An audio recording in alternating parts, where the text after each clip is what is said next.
Chapter 16.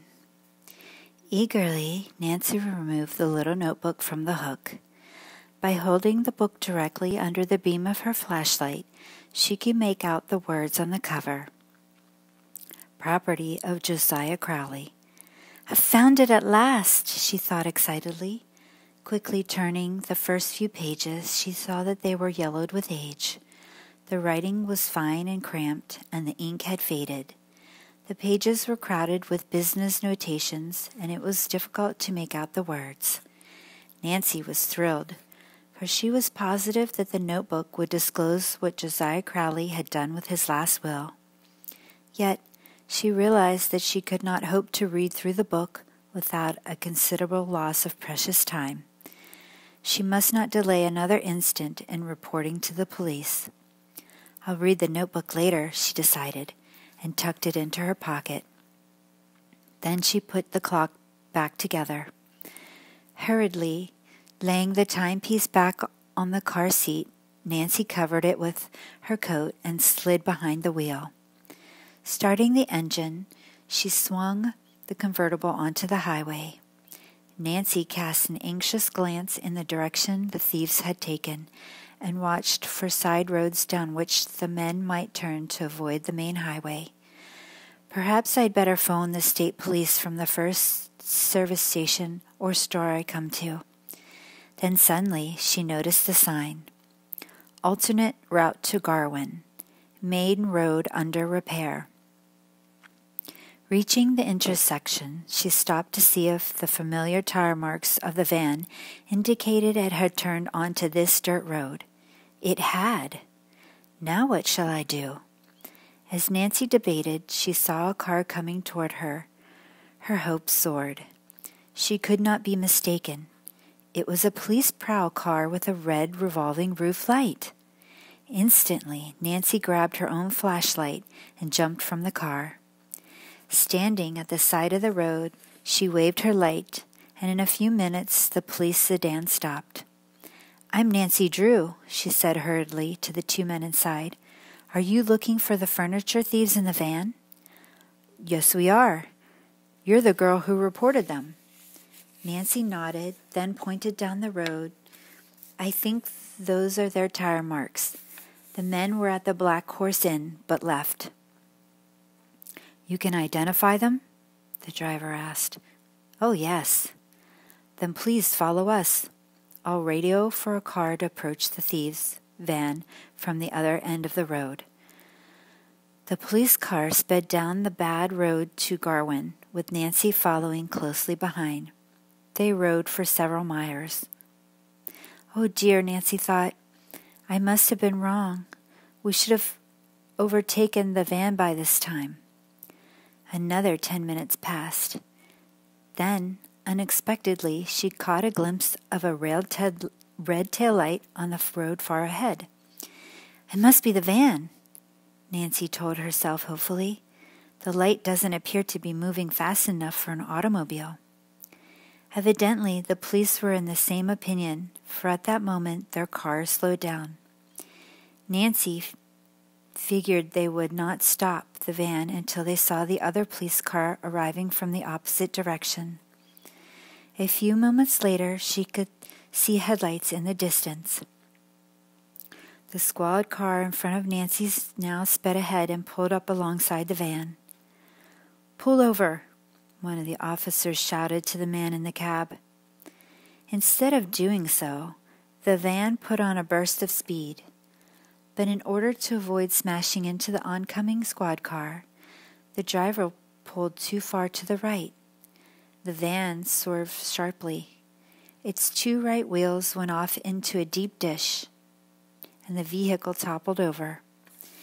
In an instant, the officers were out of the car and had the fugitives covered. By this time, Nancy, who had stopped her car at the side of the road, came running up. One of the officers turned to her and asked, "Can you identify these men?" As a light was flashed upon each of the thieves in turn, Nancy nodded. "This one is Sid, who locked me in the closet," she declared, pointing to the leader. "The others are Jake and Parky." The prisoners stared in complete disbelief. They were astounded to see Nancy Drew standing there. When it dawned on Sid that she evidently was responsible for their capture, he started to say something, then changed his mind and remained silent.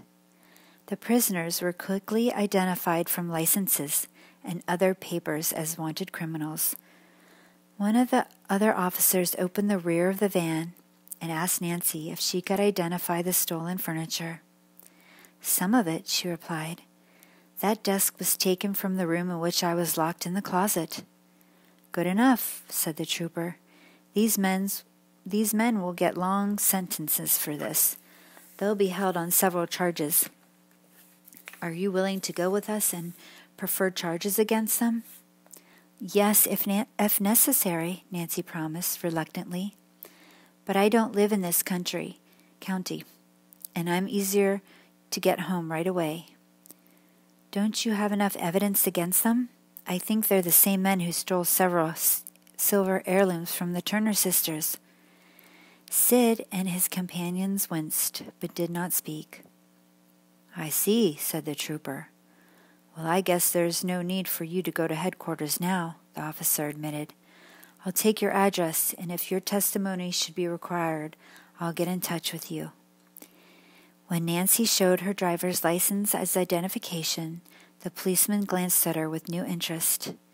Taking her aside, he said, "So you're the daughter of Carson Drew. I see you're following in his footsteps. Starting rather young, aren't you?" Nancy laughed.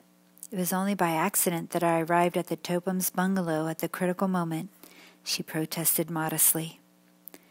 "Not many girls would have used their wits the way you did," the officer observed. "Unless I'm mistaken, these fellows are old hands at this game. There's no doubt the men who have been stealing various things from around Moo Lake for a number of seasons. The residents will be mighty grateful for what you've done. And that Miss Topham you spoke of, she ought to give you a liberal reward for saving her household goods." Nancy shook her head. "I don't really want a reward." "Just the same, you've earned one," insisted the officer, who said his name was Cohen. "If you'd like, I'll tell my chief the whole story, and I'll take the matter up with this Miss Topham." "You don't know her," Nancy remarked, "and I do. She'd never offer a reward. Even if she did, I wouldn't accept it." After a slight pause, she added, "In fact, I prefer that my name not be mentioned to her at all." Officer Cohen shook her head in disbelief. "Well, all right then. If you're sure you don't want any credit for capturing the thieves, I won't say anything. You're certain?" "I am," Nancy replied firmly, "for a particular reason of my own." The trooper smiled. "It must be a mighty good one." "There is one favor you might do me," said Nancy. "Ask your chief to put in a good word for the caretaker, Jeff Tucker, to the Tophams. Perhaps then he won't lose his job." "Be glad to," Officer Cohen promised. "And if you're really anxious not to figure in the case, I'll see if we can get along with your testimony." Nancy thanked him, then suddenly thought of the old clock. At the moment, it was lying on the front seat of her car less than a dozen yards away. Should she reveal this information? She decided against doing so in front of the thieves, who, though they could not hear what she had been saying, could see everything plainly. "I'll wait until a more opportune time," Nancy concluded. It was agreed among the state policemen that one of them would stay to guard the van and keep a radio car standing by there. The other 3 troopers would take the captive thieves to headquarters. The 3 prisoners, their faces sullen, were crowded into the car. One of the troopers took the wheel, while the one beside him kept the handcuffed trio closely covered. Officer Cohen, a strapping, husky man, turned to Nancy. "I'll ride with you," he said. "You're going past headquarters on the main road?" "I'm on my way to River Heights," she responded. "Then the station is on your route. You can drop me off if you will." "Why, of course." Nancy said. "I'll be glad to." At once she had thought of the Crowley clock. What if Officer Cohen should not accept her explanation as to why she had helped herself to the heirloom and its strange contents? If this happened, her progress in solving the mystery might receive a serious setback. Even as these disturbing ideas raced through her mind, the trooper started toward the blue convertible. Nancy braced herself. "I'll just have to fess up," she said to herself, "and take the consequences." Chapter 17. For the next few seconds, Nancy's mind worked like lightning as she rehearsed what she would say to Officer Cohen. One idea stood out clearly. The police were concerned in the theft of the furniture, so she would hand over the clock. But they were not involved in locating Mr. Crowley's missing will. For this reason, the young sleuth felt justified in keeping the notebook. She would turn it over to her father and let him decide what disposition should be made of it. After all, Nancy told herself, Dad is handling the Crowley case for the Hoovers, and even the Turners and Miss Rowan in a way. By this time, she and the trooper had reached her car. "Would you like me to drive?" he asked. "Why, yes, if you wish," Nancy replied. "But first I want to show you something," she added, as he opened the door for her. "I have some stolen property here." "What?" Quickly, Nancy explained that she had taken the responsibility of trying to learn whether or not the van held the stolen furniture. "I recognized a few pieces and possibly this clock which the Topums had told me about. I took that out to examine it. Then I never had a chance to get it back without being caught. I'm sure the Topums will identify the old clock as their property." Nancy's explanation seemed to satisfy the officer. "I'll take it to headquarters," he said. "Let's go." He laid the clock on the rear seat, then slid behind the wheel and drove off. It was nearly midnight when Nancy, tired and worn from her long ride, reached the Drew home in River Heights. As she drove into the double garage, she noticed that her father's car was gone. A glance at the house disclosed that the windows were dark with the exception of a light in the hall. Hannah must be in bed. "Of course she's not expecting me," Nancy reasoned. "I wonder where Dad can be. Oh, I hope he'll get home soon. I want to tell him about my discovery right away." After locking the garage door, she went to the kitchen entrance and let herself in. Her eyes lit on the refrigerator, and suddenly Nancy realized she was very hungry. Many hours had passed since she had eaten. Food, she thought.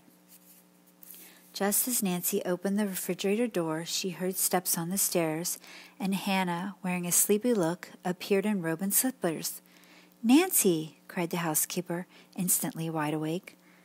"Surprise, Hannah, darling!" Nancy gave the housekeeper an affectionate hug and kiss. "I'm simply starved. Haven't had a bite since lunchtime." "Why, you poor dear!" the housekeeper exclaimed in concern. "What happened? I'll fix you something right away." As the two prepared a chicken sandwich, some cocoa, and Hannah cut a large slice of cinnamon cake over which she poured hot applesauce, Nancy told of her adventures.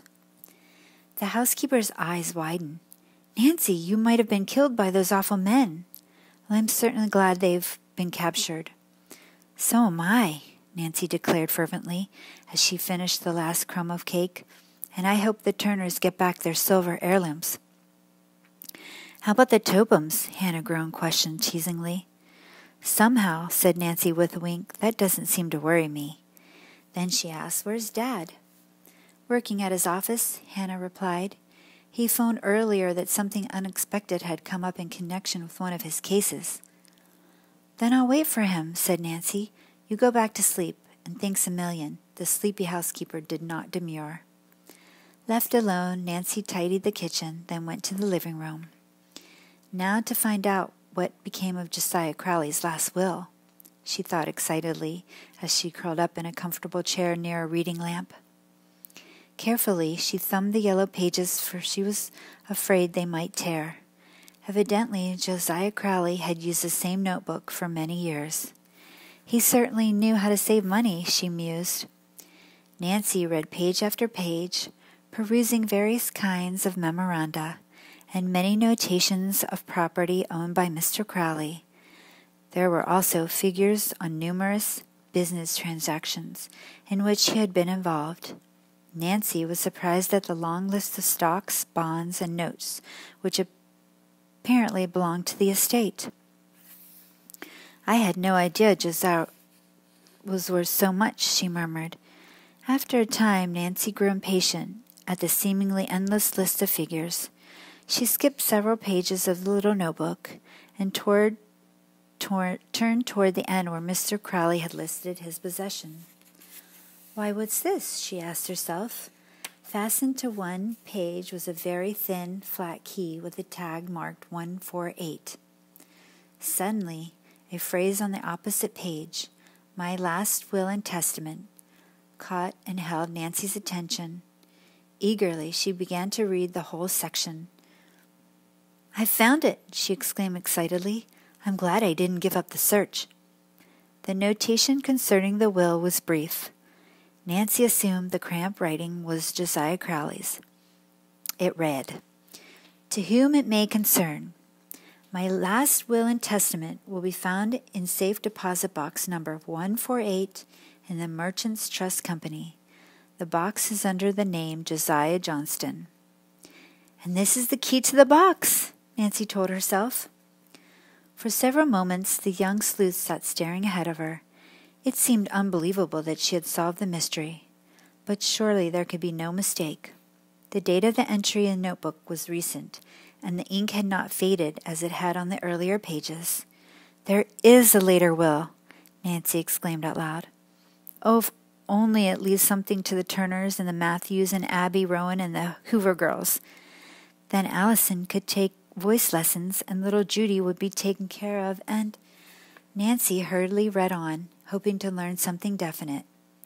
But although she carefully examined every page in the book, there was no other mention of the will, nor any clues to its contents.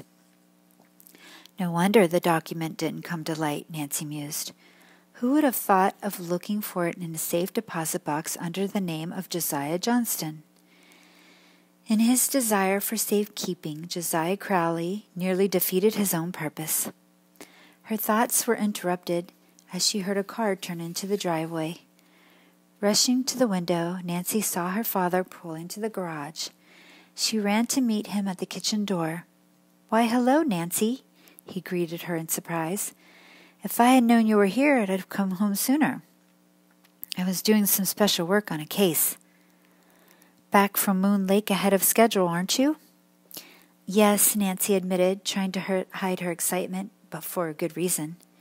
Before her father could hang up his hat in the hall closet, she plunged into the story of her adventures and ended by showing him the notebook which she had found inside the mantel clock. When she had finished, Carson Drew stared at his daughter with a mingled pride and amazement. "You're a good detective, Nancy. You've picked up an excellent clue," he said. "Dad, I thought it best not to tell the police about the notebook. We don't want to reveal the secret of another will to the executor mentioned in the old one." "You mean Mr. Topham?" "I agree," the lawyer replied. "The new will may name someone else as executor." He smiled. "I think you and I should try to see this will. But," he added, "which Merchants Trust Company is it in? There must be dozens of banks by that name." Nancy suddenly snapped her fingers. "Dad, I believe I know. You recall that Judge Hart and his wife told me that they had seen Josiah Crowley in Masonville a couple of times? And there is a Merchants Trust Company there." Mr. Drew looked at his daughter admiringly. "I believe you have the answer, Nancy. And Judge Hart is just the man to help us.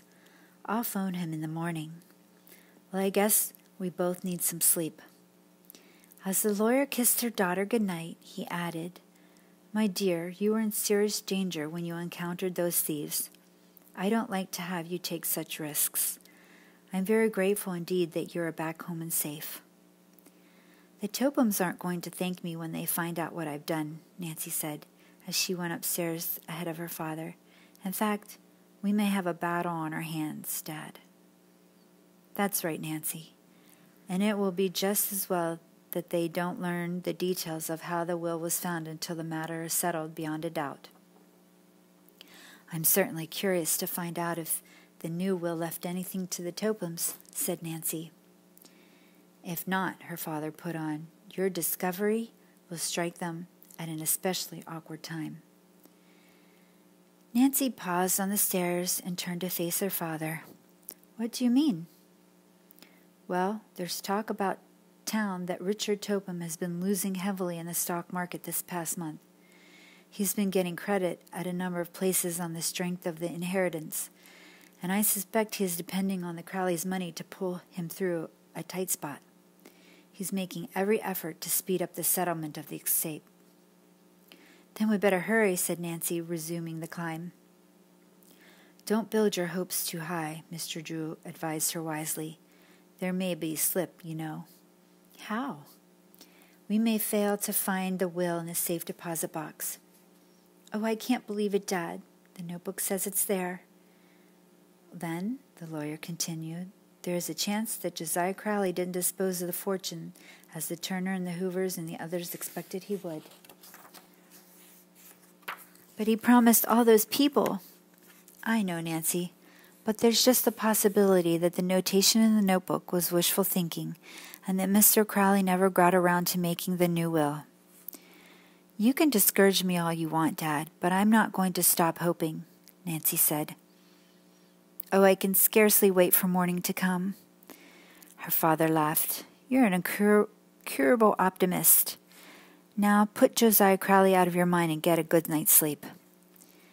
At the door of her bedroom, Nancy hesitated, then turned back toward the stairs. What's up? Mr. Drew asked.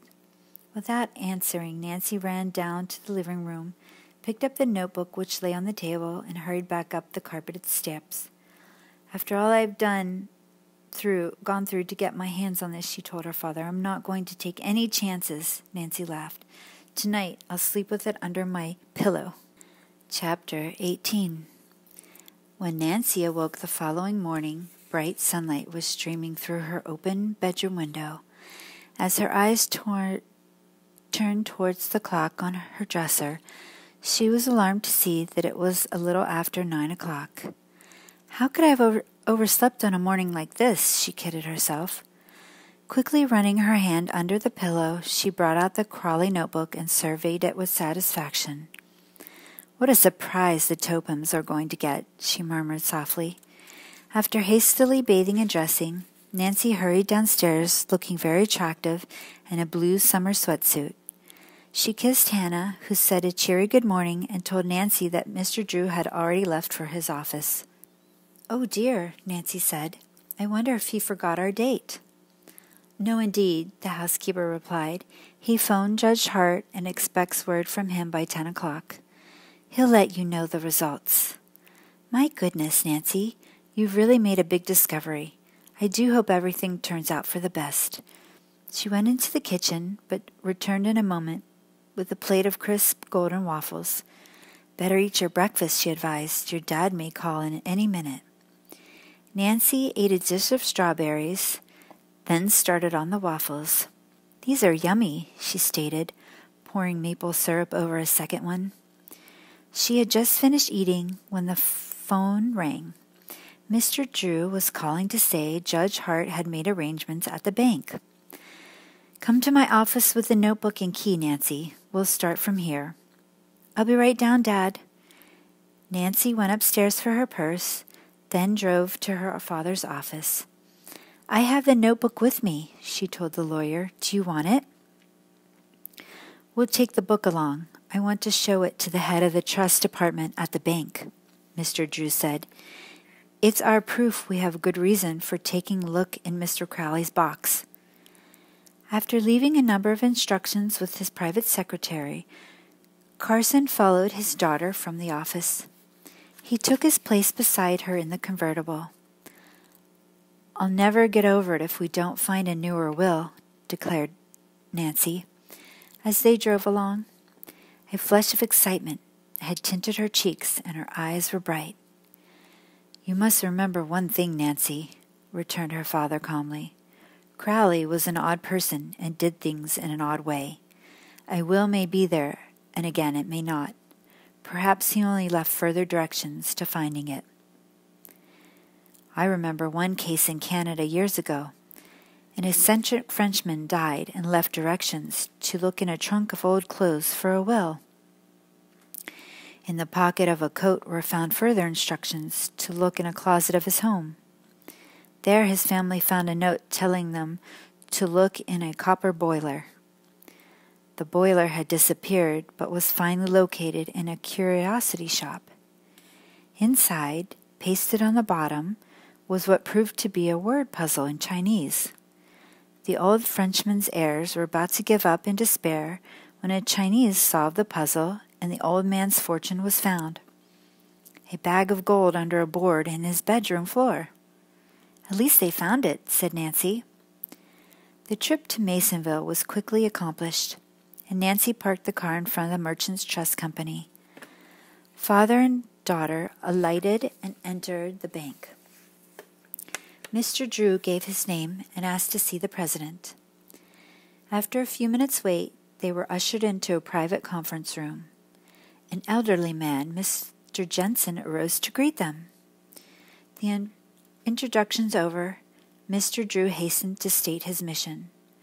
Before he could finish the story, the bank president broke in. "Judge Hart has told me the story.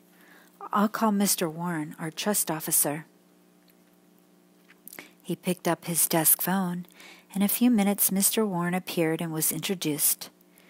Nancy now brought out the notebook, opened it to the important page, and handed it to the men to read. When they finished, Mr. Jensen said, "What a mystery." Mr. Warren pulled from his pocket the file card, which was the owner of Box 148, had filled out in the name of Josiah Johnston. The two samples of cramped handwritings were compared. "I would say," Mr. Drew spoke up, "that there is no doubt but that Crowley and Johnston were the same person." "I agree," asserted Mr. Jensen, and his trust officer nodded. "Then there is no reason why we shouldn't open the box?" Mr. Drew asked. "None," Mr. Warren replied. "Of course, nothing may be removed, you understand." "All I want to see," Nancy spoke up, "is whether there is a will in the box, the date on it, who the executor is, and who the heirs are." The banker smiled, and Mr. Jensen said, "You're hoping to solve 4 mysteries all at once. Well, let's get started." With Mr. Warren in the lead, the 4 walked toward the rear of the bank to the vaults of the trust department. A guard opened the door, and they went through. Mr. Jensen took the key from Mr. Crowley's notebook, while Mr. Warren opened the first part of the double safety lock with the bank key. Then he inserted the key from the notebook. It fit! In a moment, he lifted out deposit box number 148. "It was a small one and not heavy," he said. "We'll take this into a private room," Mr. Jensen stated. He, Nancy, and Mr. Drew followed the trust officer down a corridor of cubbyhole rooms until they reached one not in use. "Now," said Mr. Jensen, when the door was closed behind them, "we shall see how many, if any, of the mysteries are solved." Nancy held her breath as he raised the lid of the box. All peered inside. The box was empty, except for one bulky document in the bottom. "Oh, it must be the will," Nancy exclaimed. "It is a will," Mr. Jensen announced after a hasty glance at the first page. "Josiah Crowley's last will and testament." "When was it written?" Nancy asked quickly. "In March of this year," Mr. Jensen told her. "Oh, Dad," Nancy cried, "this was later than the will the Topham submitted for probate." "That's right. Let's read it right away," Nancy begged. Mr. Jensen handed the sheets to Mr. Drew. "Maybe you can decipher this. The handwriting is too much for me." The lawyer took the will. Then as Nancy looked over his shoulder, he haltingly read aloud, giving an interpretation rather than a word-by-word account. Mr. Jensen, Mr. Warren, your bank has been named as executor, he said. Very good, the president smiled, but I expect Mr. Topham won't be happy to hear this. Mr. Drew had turned to the last page. The signature of Josiah is in order, he remarked, and there are 2 witnesses, Dr. Nesbit and Thomas Wackley. No wonder this will didn't come to light. Both those men died in April. As Nancy tried to decipher the handwriting, she noticed to her delight that the Hoover girls and Abby Rowan were mentioned. At this moment, the president said, Mr. Drew, the bank's regular lawyer, had just left for Europe on an extended vacation. Since you and your daughter have solved the mystery and are so vitally interested in it, would you handle this case for us? Nancy's eyes sparkled, and Mr. Drew smiled. I'd certainly be very glad to, he said. What instructions have you for us? Mr. Warren asked. Mr. Drew thought for a moment, then said, because of the usual aspects of this case, I believe first of all I'd like you to have photostats of the will made, so I can study the contents carefully. We'll be happy to do that, Mr. Jensen replied. And then? After I'm sure everything is legal, Mr. Drew went on, I'll deliver the original will for probate and notify the people who will benefit from Mr. Crowley's estate. Fine, said Mr. Jensen. We have photostatting equipment right here. I'll have a couple of copies made while you wait. Or shall I send them to your office? Mr. Drew glanced at his daughter. We'll wait, he said, smiling. While the photostats were being made, Nancy's mind was racing. Oh, I hope Allison receives enough money to pay for single lessons, and she and the others deserving people get nice amounts, she whispered to her father, who nodded. The wait seemed interminable to Nancy, who could not sit still. She walked back and forth until finally her father remarked teasingly, You're like a caged lion. Nancy pretended to pout. At least I'm not growling, she said, and Mr. Drew grinned. Soon a messenger brought back the will, together with 2 photostats of the document.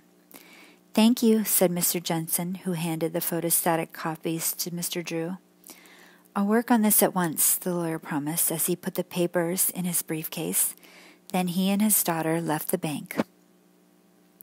Mr. Drew insisted that he and Nancy stop for lunch, and refused to let her look at the will while they were waiting to be served. Relax, young lady, he warned. There's no point in letting any prying eyes know our secret. As he saw his daughter's animation fading, Mr. Drew said, Suppose you come to my office with me and we'll work on the problem together. I'll have the will typed. In this way, its full meaning can be understood more easily. Oh, thanks, Dad, said Nancy. In the lawyer's office, the young sleuth sat down beside his typist, Miss Lambie. As each page came from the machine, Nancy read it avidly. Mr. Crowley certainly seemed to know the correct phraseology for drawing up a will, she remarked. Finally, when the typing had been completed, Nancy said to the secretary, I have a lot of questions to ask Dad. Miss Lambie smiled. If there are legal ones, he'll know all the answers, she said. There's no better lawyer in River Heights than your father. Nancy smiled as she dashed into her father's office. The true Drews sat down to study Josiah Crowley's last will and testament. If this does prove to be legal, said Nancy, it will certainly be a blow to the Tophams. I'm afraid so. Dad, when you call a meeting of all the relatives and read the will out loud, Nancy said, please may I be there. Mr. Drew laughed. I'll humor you this time, Nancy. You may be present when the Tophams get the surprise of their lives. Chapter 19. Dad, it's nearly 2:00 now. Mr. Crowley's relatives should be here in a few minutes. I'm so excited. Carson, who stood in the living room of the Drew home with Mr. Warren from the bank, smiled at his daughter as she fluttered about, arranging chairs. I believe you're more thrilled than if you were inheriting the fortune yourself, he remarked. I am thrilled, Nancy admitted. I can scarcely wait until the will is read out loud. Won't everyone be surprised, especially the Topums? Do you think they will come? Oh, yes, the Topums will be here, and unless I'm mistaken, they will bring a lawyer with them. Just as soon as they learned that another will had come to light, they began to worry. They will certainly want to hear what is in this one. Are you certain the will we found can't be broken? Nancy inquired anxiously. Of course I can't be certain, Nancy, but I have gone over it carefully, and so far as I can tell, it is technically perfect. I also asked a couple of lawyer friends, and they agree. Josiah Crowley was peculiar in some ways, but he was a very smart man. I'll promise you the Topums will have a difficult time if they try to contest this will. The bank will help you fight, Mr. Warren put in. With the exception of Abby Rowan, who was still confined to bed, all the old gentleman's relatives had promised to be present. Grace and Allison Hoover, although not relatives, had also been invited. It's too bad Miss Rowan can't come, said Nancy, but I'll take the news to her this very afternoon. The size of the fortune will probably be a great surprise to everyone but the Topums, said her father with a smile. Nancy, you did a remarkable piece of detective work. It was fun, she said modestly, and I can hardly wait to have it all cleared up. We may have some trying minutes with the Topums, Nancy, her father warned. Yes, I suppose so. I expect anybody would be sorry to see a fortune slip away. Dad, I see Grace and Allison coming up the walk now, Nancy announced, glancing out the window. She greeted them with kisses and escorted the sisters into the living room, where she introduced them to Mr. Warren. As Allison sat down, she whispered to Nancy, Is it true a later will has been found? You and Grace have no cause to worry, Nancy assured her with a mysterious smile. The doorbell rang. This time Nancy admitted Edna and Mary Turner, who were dressed as if for a party. With them was little Judy, who threw herself into Nancy's arms. A few minutes later, the Matthews brothers, William and Fred, arrived. I guess everyone is here except the Topums, Mr. Drew commented. We had better wait for them for a few minutes. There was no need to wait, for at the moment the bell rang sharply. Nancy opened the door, and the 4 members of the Topum family walked in haughtily, merely nodding to the others in the room. As Mr. Drew had predicted, they were accompanied by a lawyer. Why have we been called here? Miss Topum demanded, addressing Mr. Drew. Have you the audacity to claim that another will has been found? I have a will written only this past March, Miss Topum, Carson replied evenly. And I'd like to introduce you to all of Mr. John Warren, Trust Officer of the Merchants Trust Company of Masonville, which had been named as executor. It's preposterous, Miss Topum stormed. Josiah Crowley made only one will, and in that he left everything to us with my husband as executor. It looks like a conspiracy to me, Ada added tartly, as she gazed coldly upon the relatives and friends who were seated about the room. Isabel did not speak, but tossed her head contemptuously. Richard Topum likewise did not offer comment, but uneasily seated himself beside his own attorney. If you will please be seated, Miss Topum, I will read the will, Mr. Drew suggested. Recently, Miss Topum sat down. As I have said, Mr. Drew began, a recent will of the late Josiah Crowley was found in a safe deposit box in the Masonville Bank.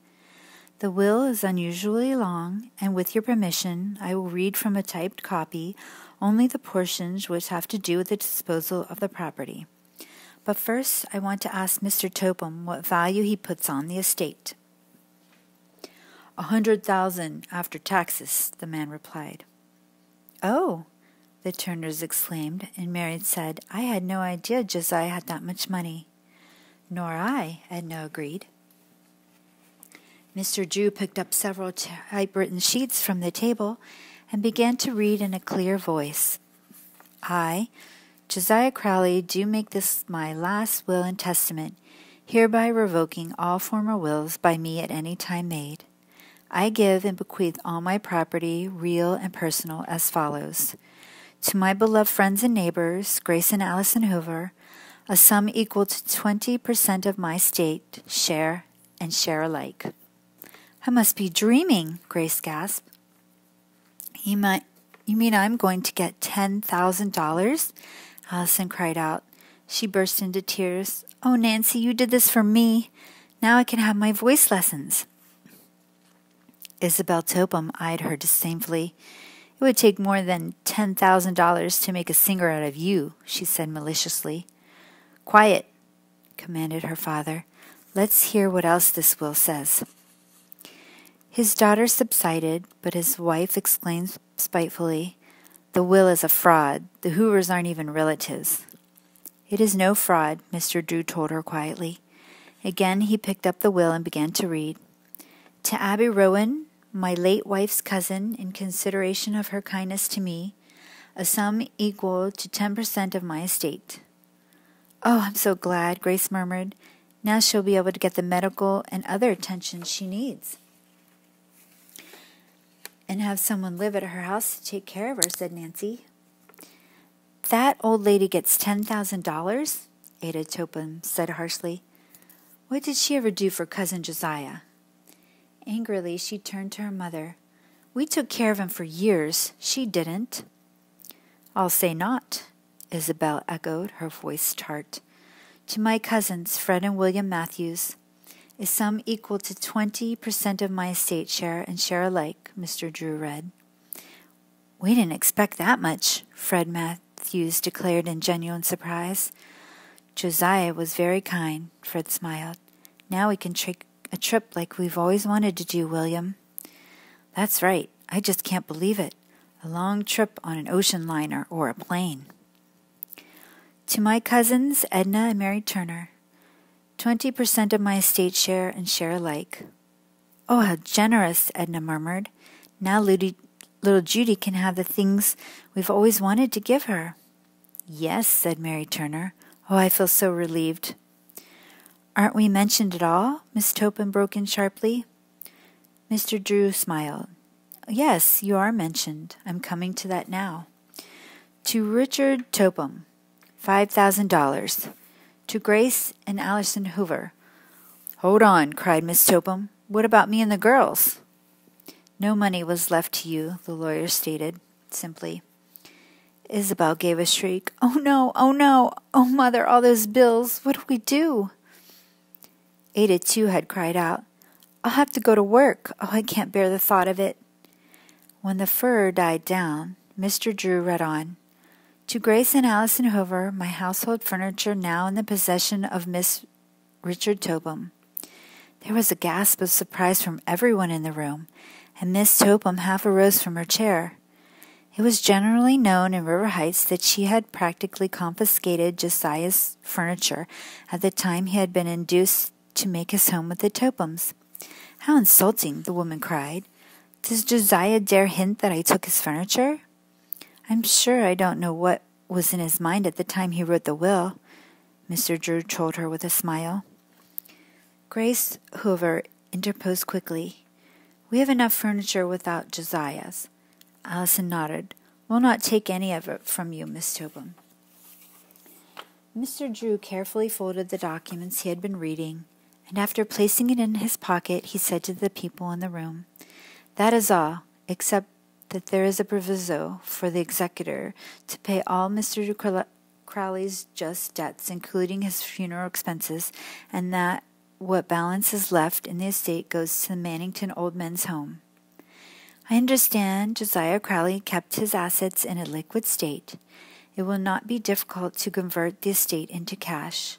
For that reason, I should think it would be possible to draw on your inheritance at once. Ada wheeled upon Nancy, her face convulsed with anger. You engineered this whole thing, Nancy Drew, she accused bitterly. Any good I've done, I am happy about, Nancy answered. We'll break the will, Miss Topham announced firmly. Chapter 20. "Of course, you may take the matter into court if you like," Mr. Drew responded to Miss Topham's threat. "But I warn you, it will be a waste of your time and money. If you don't wish to accept my judgment, ask your own lawyer." "Mr. Drew is right," the other lawyer said. After arising and looking carefully at the legal document which Mr. Drew took from his pocket. "Oh, he is he?" Miss Topham retorted. "If that's all you know about law, you're discharged. We'll get another lawyer, and we'll fight to the last ditch." With that, she arose and stalked from the room. Isabel and Ada followed. After bestowing a withering glance upon Nancy, Mr. Topham brought up the rear. As soon as the door had closed behind them, their lawyer rose and picked up his briefcase. "Well, I can't say I'm sorry to be taken off the case," he remarked as he too took his leave. "But I advise you to be on your guard. That woman is certainly belligerent." At once, the atmosphere in the Drew living room became less strained. Though each person was fearful Miss Topham would make trouble, everyone began to talk at once. "Oh, Nancy, I can hardly believe it yet," Allison declared happily. "The money means so much to Grace and me, and we owe it all to you, Nancy. You haven't told us how you came to find the will, but I know you were responsible." When the Hoover girls and Mr. Crowley relatives begged for the details, Nancy told of her adventure with thieves at Moon Lake. After she had finished the story, they praised her highly for what she had done. "We'll never be able to thank you enough," said Grace quietly. "But after the estate had been settled, we'll try to show our appreciation." It was on the tip of Nancy's tongue to say that she did not want a reward, when Mr. Drew turned the conversation into a different channel. "Miss Topham will not give up the money without a fight," he warned. "My advice would be to go along as you have until the court has decided to accept this will as the final one. However, if Miss Topham and her daughters bring the matter into court, I'll give them a battle they'll never forget."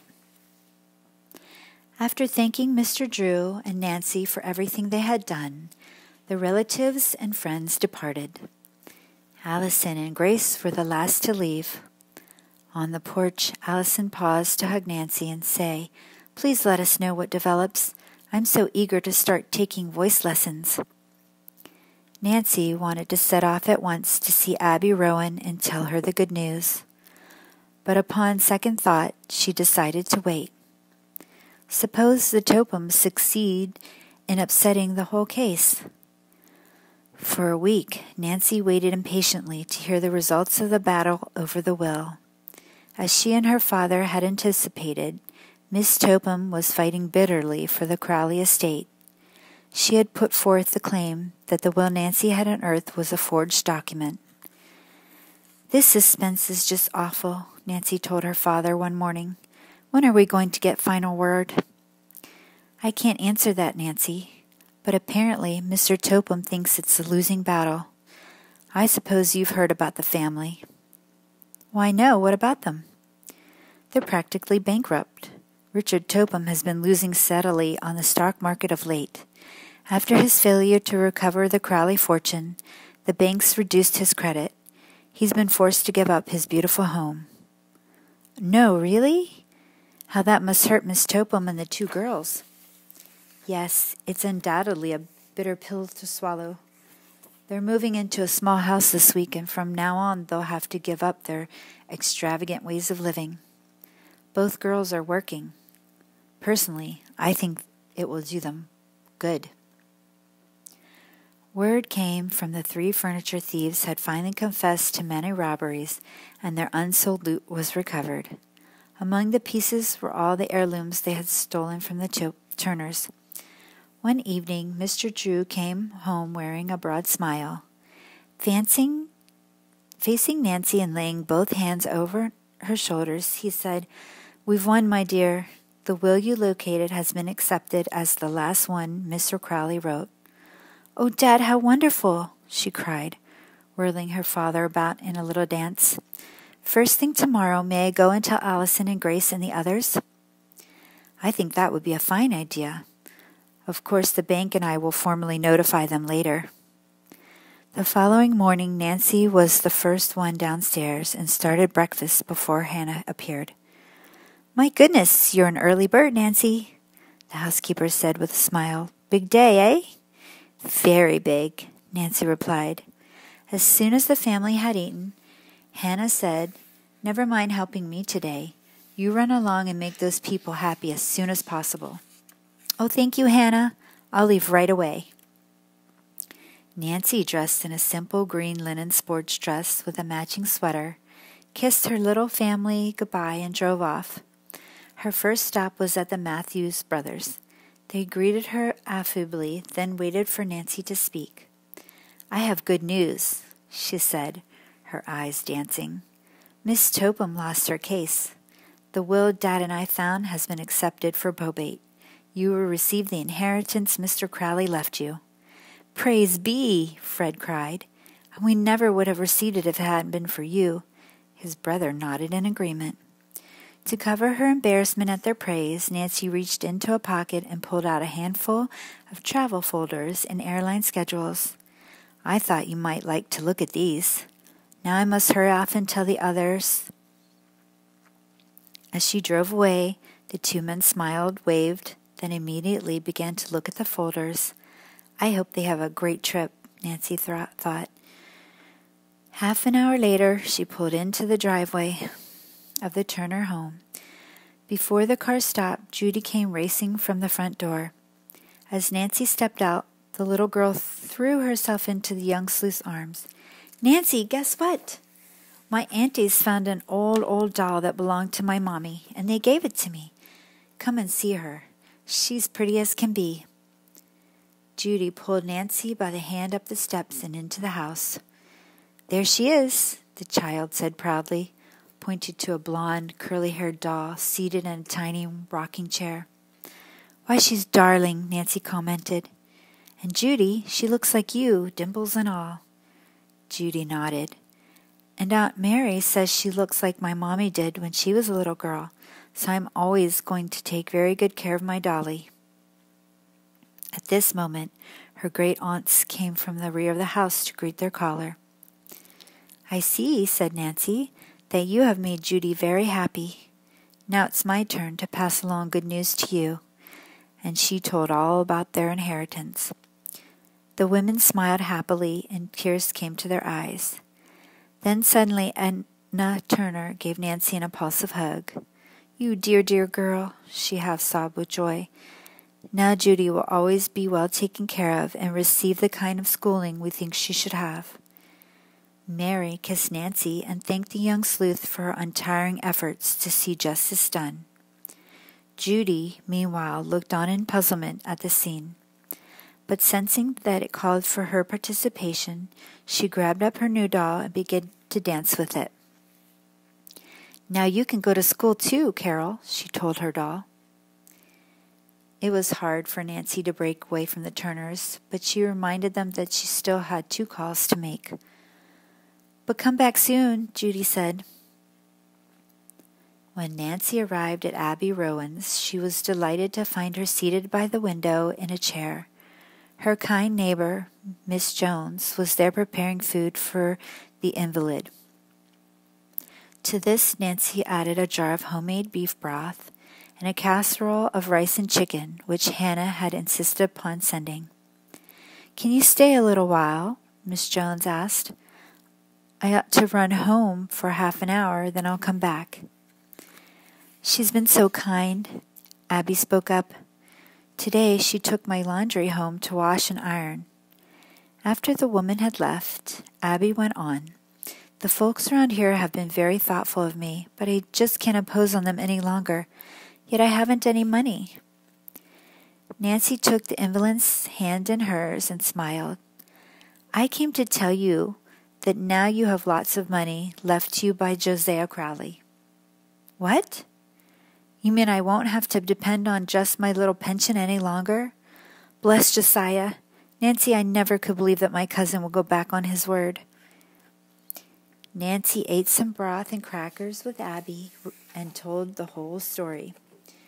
The old woman's eyes began to sparkle and Color came into her cheeks. "Oh, this is so wonderful," she said. Then she chuckled. "It does my heart good to know you outwitted those uppity Topham women." Nancy grinned, then said soberly, "If I hadn't become involved in this mystery, I might never have met several wonderful people, and their names aren't Topham." Abby laughed aloud, the first time Nancy had heard her do this. She laughed again just as the neighbor returned. Miss Jones, amazed, had no chance to exclaim over the elderly woman's high spirits. Abby launched into an account of her inheritance. As soon as Miss Roan finished the story, Nancy said goodbye and left. She now headed straight for the Hoover farm. The two sisters were working in a flower bed. "Hi," Nancy called. "Hi yourself. How's everything?" Allison asked, as she brushed some dirt off her hands and came forward with Grace. "Hurry and change your clothes," Nancy said. "I have a surprise for you." "You mean we're going somewhere?" Grace inquired. "That's right. To Signor Mascagani's, so Allison can sign up for lessons." "Oh, Nancy, you mean—" "Yes, the inheritance is yours." "I can't believe it! I can't believe it!" Allison cried out ecstatically. She grabbed the other two girls and whirled them around. "It's simply marvelous," said Grace. "Marvelous. Oh, Nancy, you and Mr. Crowley are just the dearest friends we've ever had." Then, seeing Nancy's deep flush, she added, "Come on, Allison, let's get dressed." Nancy waited in the garden. 15 minutes later, the sisters were ready to leave for River Heights. "But before we go," said Grace, "Allison and I want to give you something. It's sort of a reward." "Something very special," her sister broke in. "Oh, I don't want any reward," Nancy objected quickly. "Please take this one," Allison spoke up. She led the way to the living room mantel. There stood the Crowley clock. "We received it this morning from the Tophams," Grace explained. Allison added, "We think you earned this heirloom, Nancy, and somehow Grace and I feel Mr. Crowley would want you to have it." "Why, thank you," said Nancy. She was thrilled and gazed meditatively at the old clock. Though quaint, it was not handsome, she thought, but for her it certainly held a special significance. She was too modest to explain to Alice and Grace why she would prize their heirloom, and besides, her feelings were something she could not put into words. Actually, she had become attached to the clock because of his association with her recent adventure. "This is the first mystery I solved alone," she thought. "I wonder if I'll ever have another one half so thrilling." As Nancy stood looking wistfully at the old clock, she little dreamed that in the near future she would be involved in the hidden staircase mystery, a far more baffling case than the one she had just solved. But somehow, as Nancy gazed at the timepiece, she sensed that exciting days were soon to come. Nancy ceased daydreaming as the clock was handed to her and looked at the Hoover girls. "I'll always prize this clock as a trophy of my first venture as a detective," she said with a broad smile.